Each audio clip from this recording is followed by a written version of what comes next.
Today, let's learn how to create a WhatsApp business account on iPhone. Right. First of all, let's go and download the WhatsApp business app from the Apple App Store over here.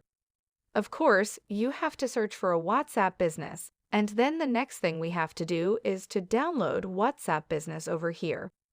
All right. Since we have already downloaded the app, next thing we have to do, of course, is to open it. All right. Just click on Agree and continue to the terms and conditions. You could choose for WhatsApp to be sending you notifications or not. I'll choose not to and will choose, of course, my default number. Of course, this will vary for your country and also the phone that you're using. Okay, so once this is done, you should just add your preferred name. Of course, you could add your business name. Let's just try to put How to Web and a business category if you'd like. Let's add like this is an education business, and then click on Next. All right, and now we have to explore.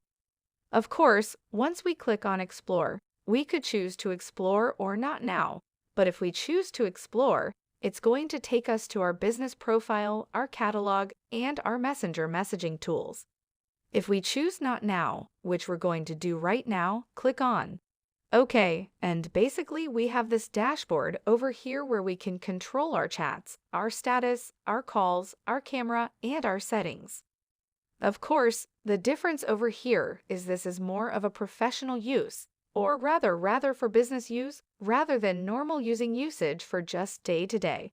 Basically, this is a WhatsApp business is for the business-minded people, which they want to have a more organized and professional look for contacting them, and of course having business meetings.